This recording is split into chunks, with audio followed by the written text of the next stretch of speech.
기술적으로 시장에 접근을 해보는 시간입니다. 오늘 이 시간은 동양증권의 정인지 연구원으로부터 말씀 들어봅니다. 안녕하세요. 네, 안녕하세요. 네, 예.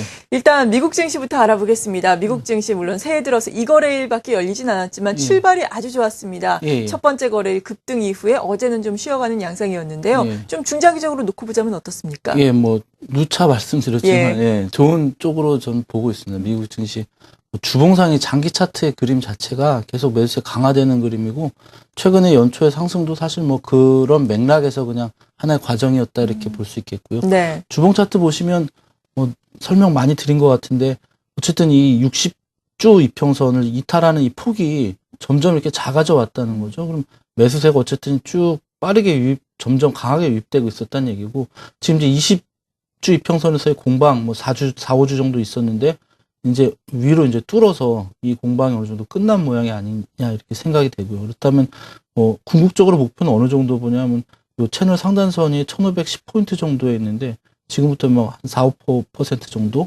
물론 중기죠. 뭐 몇 달 정도를 놓고 봤을 때 그 정도로 볼 수 있지 않겠냐 보고 MACD라는 보조 지표가 있습니다. 이게 이제 이 MACD 선이 이렇게 시그널선 돌파하면 매수 신호가 나는 건데 지금 막 날랑말랑 하고 있는 상황이에요. 근데 보시면 아시겠지만 매수 신호가 한 번 나면 뭐 한 최소한 뭐 두세 달 길면 뭐 6개월 이상씩 이렇게 쭉 상승세가 이어져 있기 때문에 지금 같은 경우는 상승 후면 초입이다 이렇게 볼 수 있겠고요. 네. 일봉으로 보면은 조금 이제 얘기는 좀 다를 수 있습니다. 뭐 아주 다른 얘기는 아닌데요. 단기적으로는 좀 어떻게 보이냐 이렇게 보면 조정을 좀 받아야 되는 상황이 아니냐 이렇게 보고 있습니다. 네. 일봉상 차트 보시면 일단 9월, 10월 고점 때 저항에 또 도달했고 요 상승 채널 상단선 부근에서 어제 이제 조정이 나온 상황이기 때문에 좀 조정 받으면서 한 1425포인트 정도 부근에 있는 뭐 60일 이평선, 120일 이평선 부근에서 좀 바닥 확인하고 다지고 이제 돌파돼갖고 또 올라가는 모양이 나오는 게 조금은 좀 안정적인 그림이 아니겠냐 이렇게 생각이 돼서요. 미국 시장 흐름 자체는 적어도 두세 달 정도는 최소한 좋다 볼 수 있겠고 단기적으로는 어쨌든 좀 쉬어가는 게 사실은 자연스러운 흐름이다. 그렇죠. 이렇게 볼 수 있겠습니다. 네, 단기적으로 또 많이 올라왔기 때문에 숨고르기가 이어질 수 있겠지만 그래도 중기적으로 보자면은 좋은 흐름을 보일 것이다라고 미국 증시에 대해서 말씀해 주셨습니다. 국내 증시 역시 첫 거래일 상당히 큰 폭으로 오른 이후에 좀 조정을 받고 있는 양상인데요. 2000선 위에서 지금 움직이고는 있지만 안착을 논하기에는 아직은 이른가요? 어떻습니까? 예, 안착 여부는 좀 확인을 해야 될 것 같고요.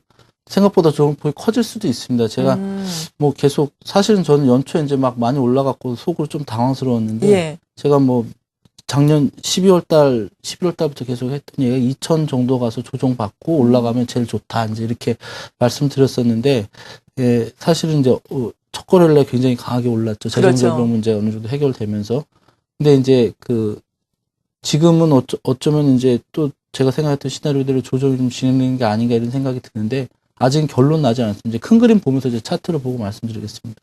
우리 시장도 굉장히 좋습니다. 사실은 좋을 수밖에 없는 게 조정이 이제 2년 정도 진행이 됐었거든요. 네. 사실 이제 2011년 초에 좀 오르긴 했지만 어쨌든 뭐 추세로 진행되지 못했었고 그런 기간을 따지면 지금 사실 이제 2011년부터 지금까지 계속 이제 2년 동안의 이 횡보였다는 거죠. 횡보하고 이제 삼각형 패턴으로 이제 횡보를 하면서 이 삼각형 패턴 상단선을 돌파를 했습니다. 이런 장기간의 조정이 있었기 때문에 이후의 상승이 뭐 2200원까지는 최소한 갈 거고 그거를 상당히 넘어서는 수준까지도 생각할 수 있다. 이게 제가 가지고 있는 생각이고요. 네. 시그널은 보시다시피 60주 이평선이 이제 이탈하는 폭이 점점 작아지고 이미 이제 박스권 돌파했다면 삼각형 상단선 돌파했다면 상승이다 이렇게 부분이 있는데 지금 이렇게 보시면 아시겠지만 여기서 이 60일 이평선이죠. 이 장기 평선이 아직 안정적인 상승 구조를 만들지 못하겠습니다. 그냥 횡보하는 정도에 그치고 있고요.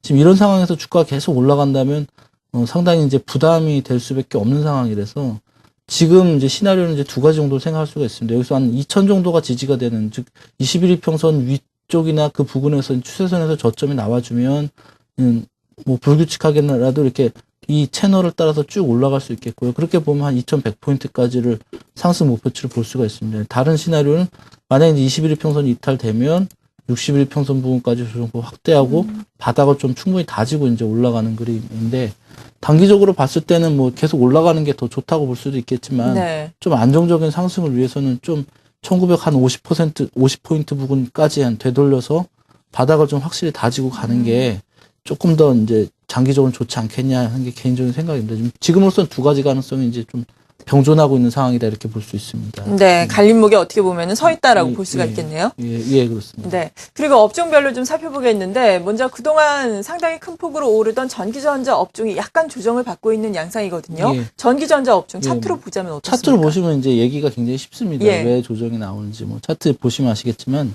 이 주봉 이거 일봉상으로 봤을 때 이제 장기 채널 상단선에 도달하진 않았지만 거의 그 부근까지 갔다가 지금 되돌린 상황이고 단기적으로 고점대 연결한 선 부분에서 조정을 받았습니다. 지금 이거보다 좀 더 떨어졌는데 이 다이버전스라고 그러나요? MACD 이렇게 고점이 이렇게 낮아지는 이런 모습이 또 지금 나오고 있어서 제가 생각에는 뭐 역시 마찬가지로 한 11,000포인트 즉 61일 평선 부분까지 조정받고 여기서 이제 바닥을 좀 확실히 다지고 가는 게 조금 더 장기적으로 안정적인 흐름이 아니겠냐 이렇게 생각이 되고요. 그럴 네. 가능성이 그냥 상승할 가능성보다는 좀 위에 있다 이렇게 보이고요. 화학업종 같은 경우도 마찬가지입니다. 지금 굉장히 단기적으로 강하게 올라왔는데 4,500포인트 부근에 있는 9월, 10월 고점대 그리고 이게 이제 하락할 때 작년 4월 달 정도에는 갭 구간에 형성됐던 가격대인데 이 가격대를 한 번에 돌파하기는 쉽지 않을 거다라고 보이고요. 61일 평선 있는 뭐 4,200포인트나 이 부분까지 밀려서 다시 바닥 확인하고 가준다면 사실 그게 중장기적으로는 더 좋은 그림 아니겠냐 이렇게 보이고요. 운송장비 업종은 뭐 이미 많이 빠졌기 때문에 크게 하락할 폭은 없어 보입니다. 네. 어쨌든 뭐 전저점보다 좀 높은 데서 바닥이 나와준다면 장기적으로 좋은 그림이라고 볼 수 있겠고요.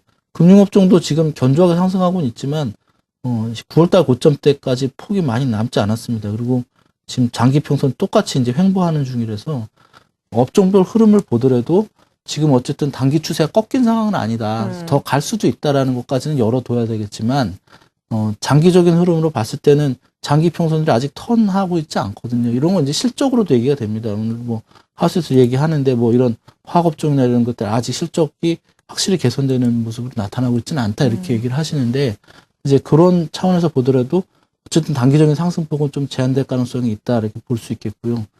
그리고 이제 조정받고 좀 바닥 확인하면서 이제 턴을 해주면 아마 한 2, 3월 정도에 굉장히 좋은 장이 열리지 않을까 이렇게 생각됩니다. 물론 지금으로서는 예. 단기 추세선 코스피로 보면 21일 평선 깨지기 전까지는 아직 단기 상승 그 부분을 열어둬야 된다 이렇게 생각은 되고요. 네. 여기서 그냥 쭉 가면 한 2,100포인트까지는 쭉 가겠지만 예. 사실 그 다음이 좀 걱정스러워진다 그렇게 되면 왜냐하면 이제 충분한 조정 없이 시장에 과열된 양상으로 진행된 거기 때문에 네.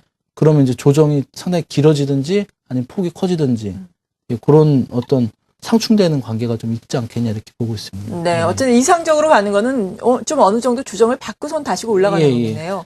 예. 그리고 코스피도 코스피지만 요즘에 코스닥 시장에 대한 관심이 다시금 좀 커지고 있는 양상이거든요. 예. 코스닥 시장은 기술적으로 어떻습니까? 예, 코스닥 시장은 제가 작년 11월 달부터 480포인트만 지지되면 예, 좋다 맞아요. 이렇게 계속 말씀드렸거든요.